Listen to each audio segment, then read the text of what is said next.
On October 8, 2018, Hurricane Michael underwent a 48-hour rapid intensification period where it went from a Category 1 hurricane to a Category 4 hurricane. By landfall on October 10, 2018 at 12:30 p.m. Central Time, Hurricane Michael was an unprecedented for the region Category 5 hurricane, making landfall near Tyndall Air Force Base, Florida. Hurricane Michael was the strongest hurricane in recorded history to make landfall on the Florida Panhandle. Landing with sustained winds of 161 miles per hour and a minimum pressure of 919 millibars, the storm was the fourth most powerful hurricane to hit the United States, spreading devastation far inland through many counties in northwestern Florida, from Bay County, Gulf County, Calhoun County, even through Jackson County and Leon County, where the state capital is located. Hurricane Michael was unique in that it maintained its major hurricane status all the way through the Florida-Georgia state line. As it entered Seminole County, Georgia, it was still a strong Category 3 hurricane. Across northwestern Florida and into the state of Georgia, Hurricane Michael was responsible for $25 billion in damages. These are the 31 voices of Hurricane Michael, representing the many unique experiences and perspectives of the community members who endured the storm and its impacts. Voices of hope, empathy, pain, lessons learned, grit, determination, and extensive insight into one of the most catastrophic hurricane seasons the Florida Panhandle has ever encountered. I'm meteorologist Melissa Thomas, and allow me to introduce you to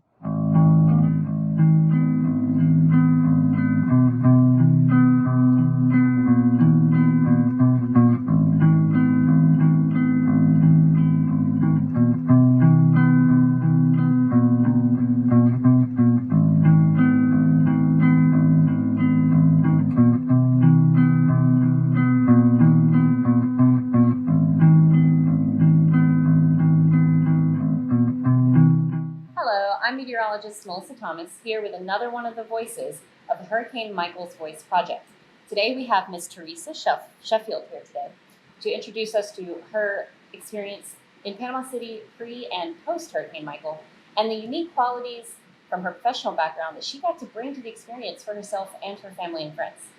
But first, thank you for coming out today and sharing with us. Well, you're welcome. And let's begin with, how was Panama City home to begin with, pre-Hurricane Michael? Well, Panama City's been my home my whole life. I've never moved away. Been lived here. My grandfather was born here in 1907. Wow. So my grandfather was the first graduating class at Bay High, and I was the 50th graduation class so at Bay High. Family has been around for over 100 years. Yes, over 100 years. We're their pioneering family. And so I grew up in the same neighborhood that I lived in when the hurricane hit on October 10th, about a couple of miles from where I grew up. Yes. So the hurricane makes landfall October 10th, 2018. Yes. Leading up to that summer, how are you feeling? Are you prepared?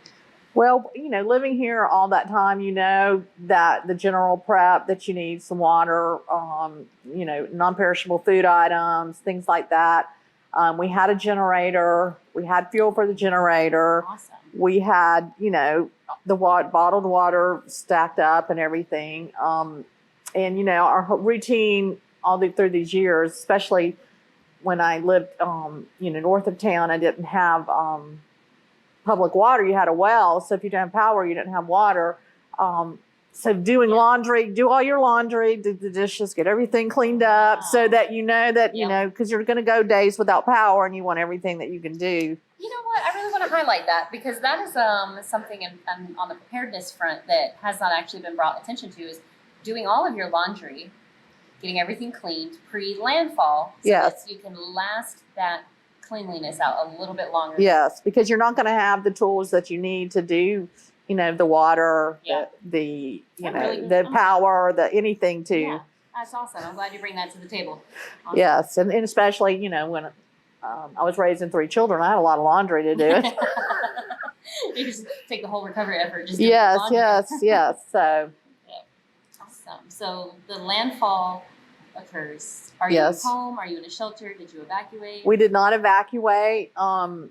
we've never evacuated. The only time I ever evacuated was when I was in high school in 1975. I was a senior. Oh, wow. And it was about this time of year. And my best friend's dad owned a Lincoln Mercury dealership in town. Okay. And he needed to get the expensive cars out of, harm's way. Yeah. So I was 16 and had a driver's license. Oh, no. So I drove a brand new Lincoln Continental to, Upper Jackson County. So that's the only time I ever evacuated, and that was because it was just to help them out. Really less evacuating for Yes. personal purposes and more of assistance. Yes, Awesome. and so They got that's you out of the area. my grandparents were here at my home, so they stayed. They didn't evacuate. Yeah. So everything's always been fine.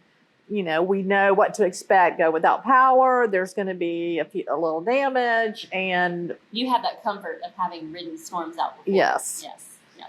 yes. So what was the storm like for you going through it and riding it out this time around? Well, when we lost, when I woke up that morning, I was living with my boyfriend. My boyfriend lives with me. We had one of his friends that we were helping out. He was having some marital issues, and he couldn't be at home. And so he's a very good friend of my boyfriend's. They're like brothers. And so he was staying with us.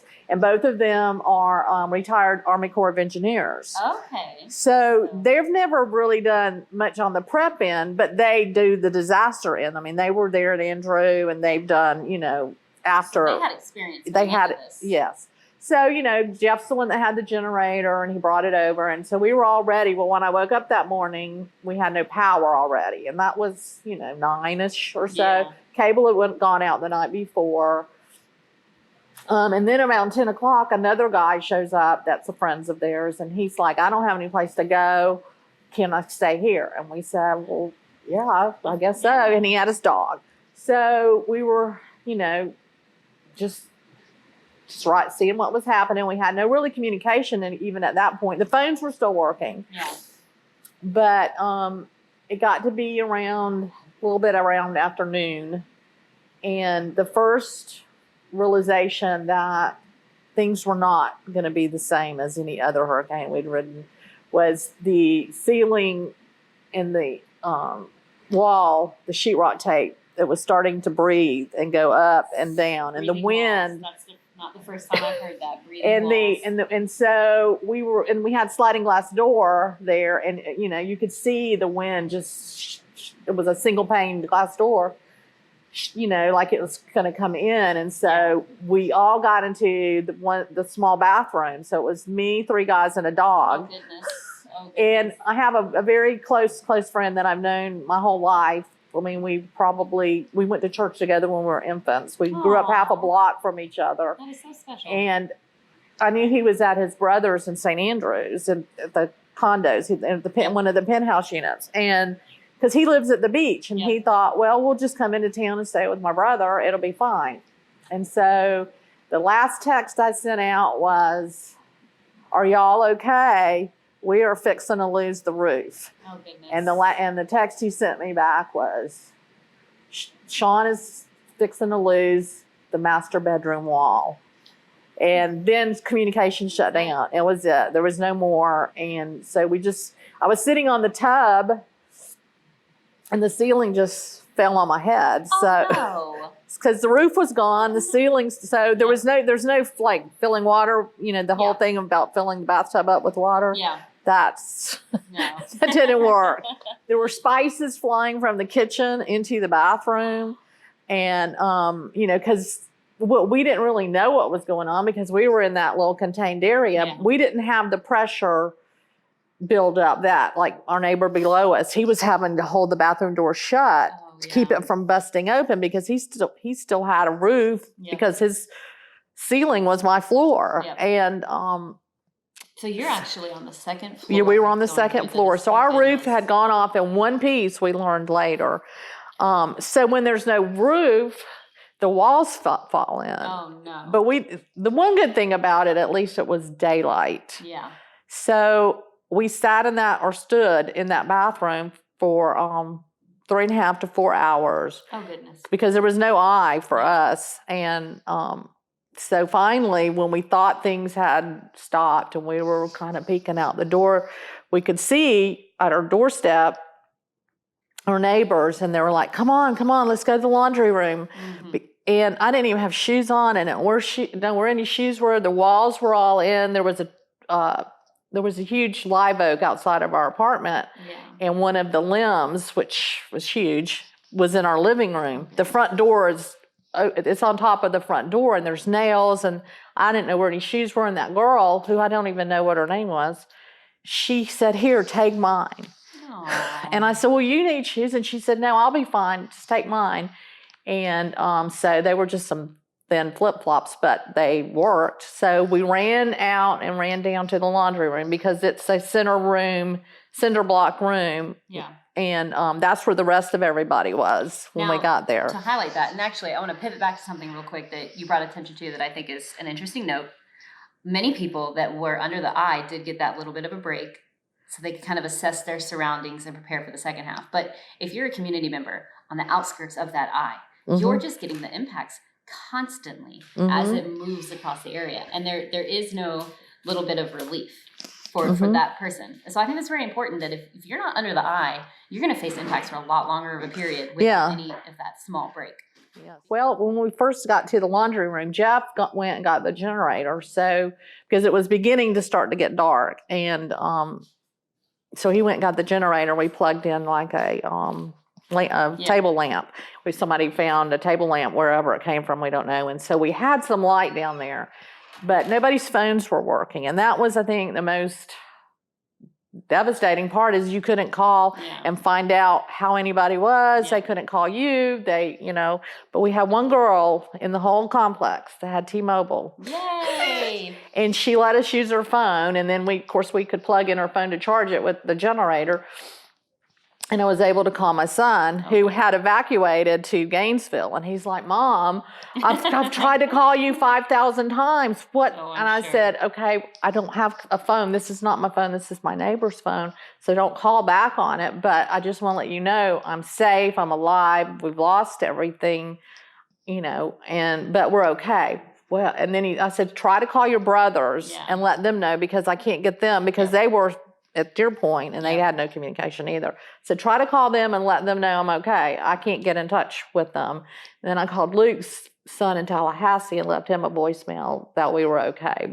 And then one of our neighbors, Margaret, who's 86 years old, she had evacuated to Fort Walton. Yeah. And I called her to let her know, and she was crying, and she's like, I'm so glad you called me. I can't get anybody to answer the phone, and I don't know what's going on. And I said, Margaret, it's bad. I said, I don't know really how bad everywhere, but I know it's bad here. Now, your neighbors, you guys had a relationship pre-storm. Yes. Most of your neighbors in your little complex that you were living in, you had a very strong relationship with these people. So instead of growing closer to people post-storm that you didn't know before storm, you went through the storm with friends. Yes. You felt your pain and your struggle, and you were already close to these people and had to see their struggle and feel their pain as far as what they were moving through in that. Yes, absolutely. And I did call another one of our neighbors that had evacuated to Louisiana and told her, I said, don't be in any rush to get back. Yeah. It's not good.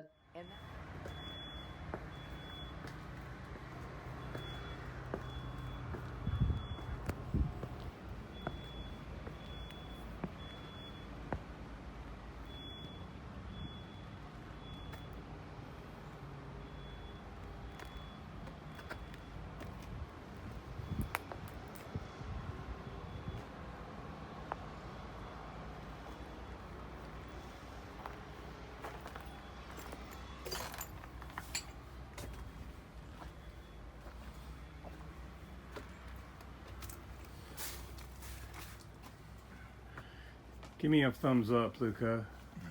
It's not good. And that was really before I knew the massive scale, what it was like on the outside, because both of our cars were totaled. So, and, even to get out of there, even if we did have a car, was just impossible. Yes. And silver lining, if the storm could not have happened, of course, without batting an eyelash, storm didn't happen, but it did happen and you were there. So I think the silver lining for the people that evacuated is that they had that line in via you to get an idea of what they were coming back to, whereas a lot of evacuees spent days and weeks not knowing what their home looked like. So at least you were there to kind of say, hey, this is what to expect. To prep your friends. Yes, I did. And that was, that was the first thing, was just getting in contact with people to let them know I'm okay. Are you okay? That kind of thing. Yeah. And I had no idea at that point in time that because, where my sons lived is like 12 miles from town. And I always thought that would be the safest place. If I ever evacuated, we just go to their house because they're inland and they would be fine. But their houses, at least two of them, had massive damage because there's so many trees up there, and they just, and they're still struggling to fix their houses. Many communities inland faced a destruction that I don't think anybody really saw coming, as far as this particular storm being a windstorm on certain aspects of the storm and carrying that damage so far inland. Communities like Bluntstown. So near Highway 20 up north. I mean, their damage is so significant as well. Yes, absolutely. No, but I never would have imagined that the damage that they, endured would have ever happened that far inland, even to Georgia. The Georgia aspect, I always have to bring it up. I'm just blown away at the massive damage that it occurred for like the various farming industries there, like the pecan industry sustained just millions of dollars in damage, and that's a whole state inland. Yes. I mean, just insane. Yes, so absolutely. The storm has calmed down. You've reached out to your friends. Immediate recovery. Immediate recovery.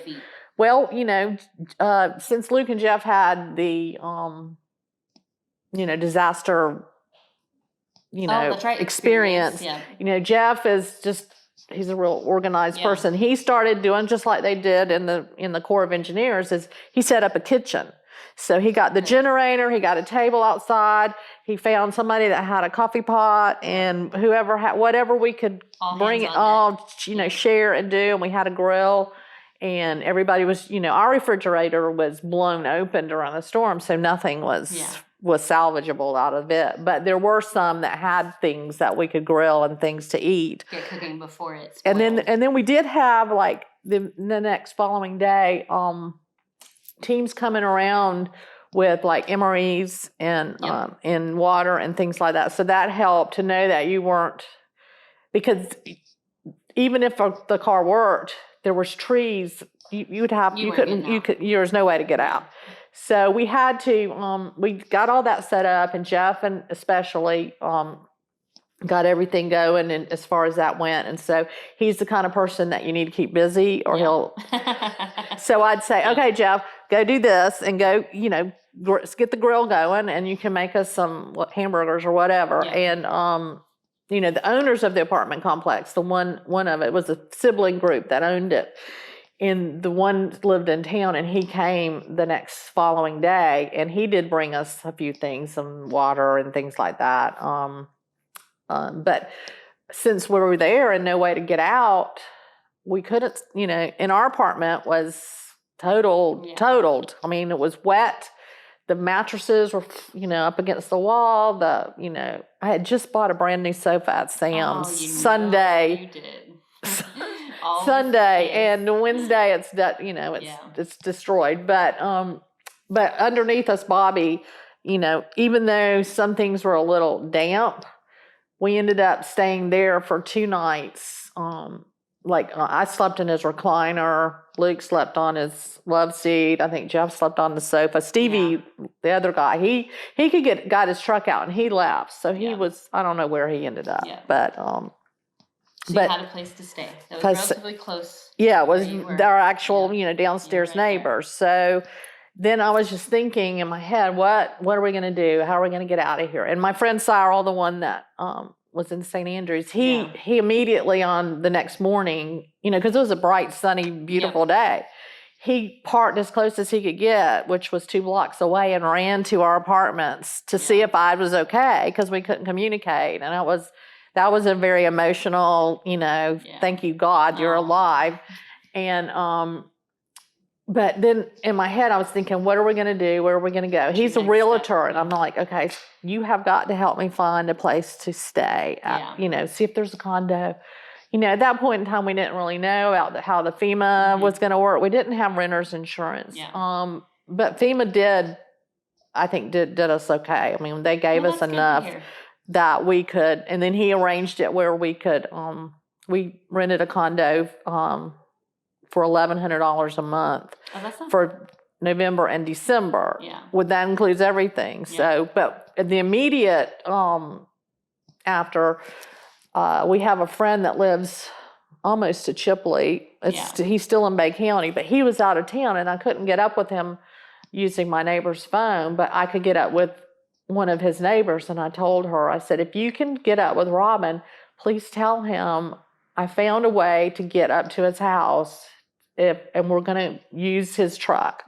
And so that worked out. Yay. I mean, we knew it would be okay with him. I just couldn't get up with him to tell him. Anyway, one of the neighbors, she was able to get her car out 2 days post-storm and drove Luke up to the Sandhills. And it took them hours because of all of the, emergency vehicles, traffic, the power trucks, everything. But Luke was able to get the truck. So, then we started loading stuff up that we could salvage, and then drove to Robin's, and then by that point he had gotten back into town, and he had no power, but I mean his house was fine. There was no damage or anything like that. And so I quickly realized that we couldn't continue to bring stuff to his house. He didn't have any place to store our stuff. So I thought we need to rent a storage unit. And so it's across the street at the Dollar General on 77 right there near Bozeman. And across the street is Sandhill Storage. So I thought, I need get in there. So we drove over there. Of course, they didn't have power either. And I called the after hours number using my friend's Robin's phone because he had AT&T. I said, do you have a unit available? Is it okay? Can we rent one? And she said, I will be up there this afternoon at 4. And we already had a truckload. So I said, is it okay because the gate was open because there was no power. I said, is it okay if we just go pick one out and start unloading stuff, and then I will meet you and pay you the money? And she said, sure. So so awesome. So we went and found one that was open and started just unloading stuff. And then they went back into town to get more. And then I met her up there at 4:00 in the afternoon. Of course, she had no power and no way to create a lease. So she just took somebody else's that was no longer there and just crossed out their name. And I had to pay her cash because there was no way to, to pay debit card or anything. Unfortunately, we did have cash. That was one of the things that we made sure we had was, our tanks full and a cash money and that sort of thing. And part of this project is to bring awareness to various, I like to say, catastrophe hacks or things to simplify this future person that might run across this interview's survival experience if they ever face a similar situation. And I think that's a really good thing to think right out the gate.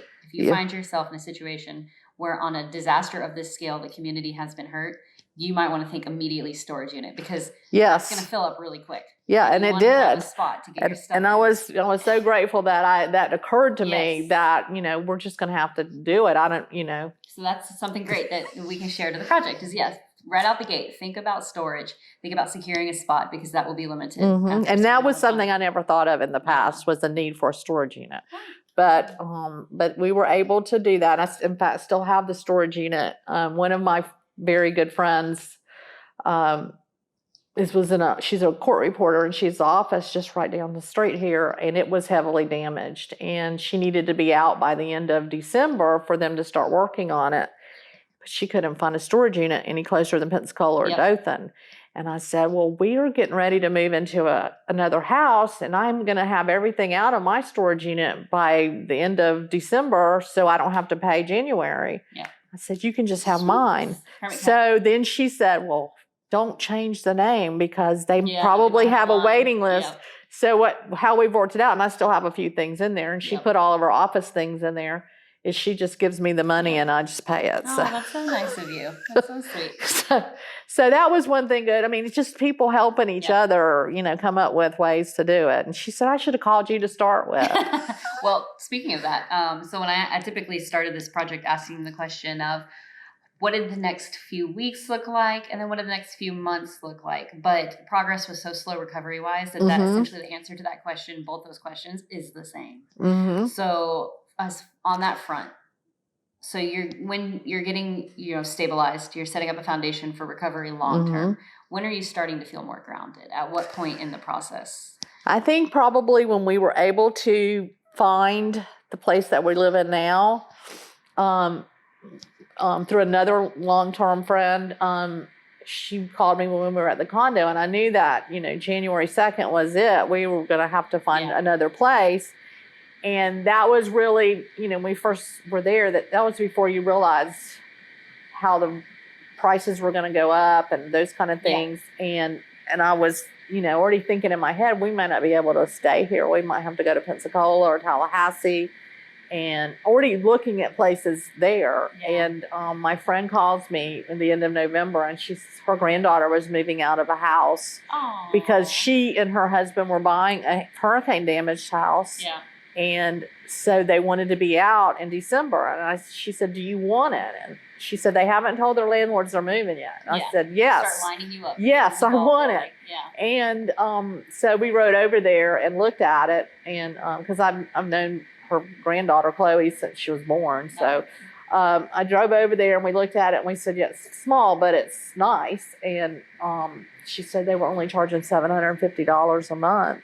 So we didn't know if they'd go up or not on the rent, and they didn't. Oh, nice. So they're architects, and they own the business in the front, and this is a little house in the back, and they just refurbished it and then used it as their office, and while they refurbished the main building, and then they just started renting it. So Chloe was their first tenants, and it's a house that's built in the 50s. It's only 650 square feet, but it's a home. It's got hardwood floors, the original. They've granite countertops. They've nice tiles, and they must have insulated it well because electric bill's never been, even in the summer, over $110. Yay! Yes, for the little things, silver linings. Yes. In the rubble of the tragedy. Yes. So once I had that long-term rental, then I felt better. A little more stable. Yes. So what I want to definitely bring attention to is your background in social services. You spoke of. Can you bring a little bit of attention to that, and maybe how that helped you throughout this, or how it helped you help friends and family? My background in social work, and the fact that I'm familiar with most of the resources in this town, and I know some of the contact people, and that was my job. For the most part, I've always done work with pregnant women and new babies, and helping them secure the things they need, and that. So that's basically a social worker job, is being the helper to help you. And so I found myself in that position as needing help. So I just utilized my skills to know who to call. I knew that getting that FEMA application in was paramount. Those kind of things, and knowing when we first got up there to the Sandhills, I needed communication and know what was going on, what resources were available, where you could get them, that sort of thing. And Bozeman was right down the street where the shelter was. And the health department staffs the special needs shelter.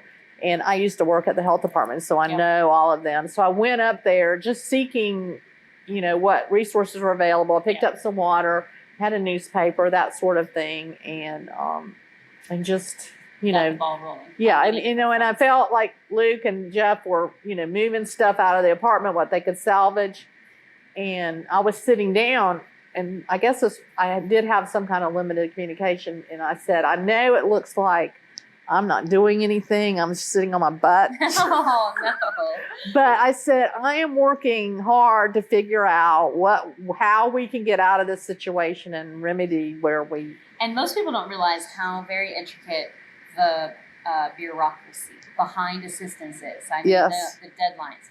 the paperwork, the getting that information where it Mhm. needs to be, when it needs to be, is very, very, very important to end up getting assistance in situations like this. Yes. So I can imagine what you were coordinating, what you were, phone calls you were making, the research you were doing to figure out where you needed to go. Yes, exactly. Did you find that you had friends and family knowing your background, reaching out, going, hey, Oh yes, what do I do? they have always done that. Yeah. I have people that call me yesterday. Yeah. You know, not even stuff due to the storm, but Yeah. just where do I go to find out about this, or Yeah. who can I call to find out? You know, or even legal stuff, which just helping my clients and things. I've learned a few things about how the court system works and that sort of thing. And being a social worker and so heavy in coordination, honestly, that's one of the biggest things that you can lend to people is your experience or help them know how to research, how Yes. to find what they need. You might not have the answer. Yes. But your experience to knowing how to find the answer. Yes, that's the what thing. can You help don't them you with. don't know everything, but you know where to go find what you need to know. Yeah, and that must have been very, very important. For the Yes. recovery. So how has your recovery looked for? We're coming up on the year anniversary. Yes. Anything particularly stand out to you? How has your recovery been? Any hopes for the future? The recovery, I mean, I look at other people and see what they're living through. I mean, my son he's a single dad, and his girlfriend has 4 children, so he has 1, she has 4, Oh, and they're living in a goodness. travel trailer Never heard. and trying to get their house fixed, my house that he bought from me. And, and I think about them living in that nightmare. Yeah. And I have it relatively easy because I have found someplace that I can stay as long as I probably need to.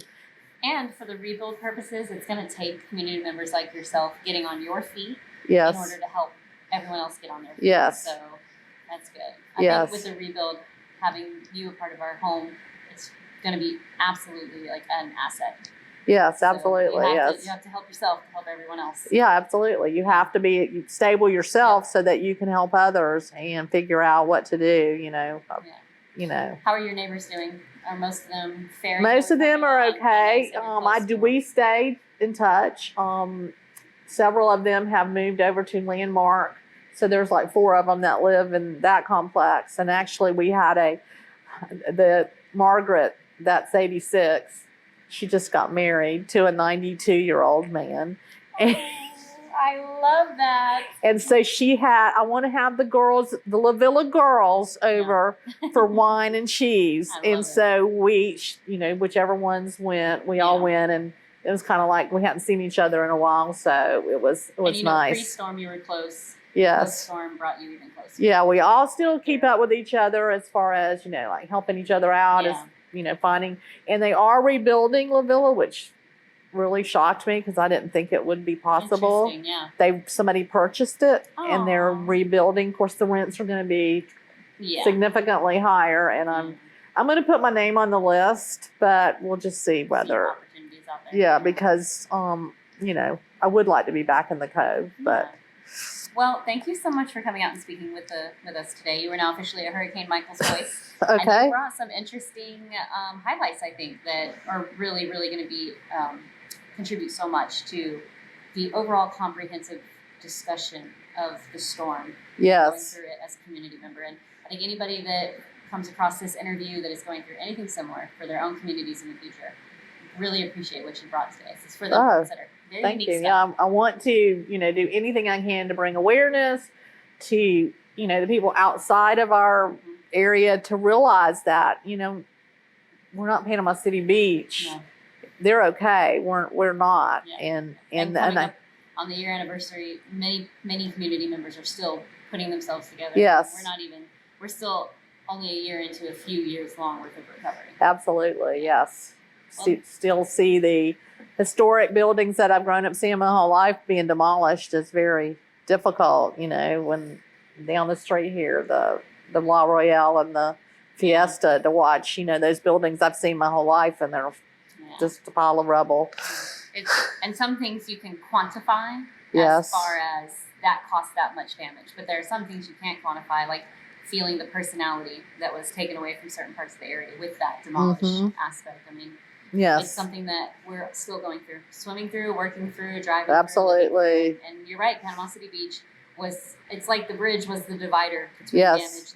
They had some effects. Yeah, they but- did have some on East Thomas Drive and at Bay Point, yeah, but nothing. As far as like the scale of devastation is night and day, Mhm. night and day, and it's going to take community members like yourself to put it back together over here, bring that personality back, and Yes. to help keep awareness out there. So Absolutely. hopefully this interview will help with that. Put one of the Absolutely. many voices out there, the drop in the ocean. Yes. Well, thank you, Ms. Teresa. Thank You're you so much. welcome. Thanks for doing this.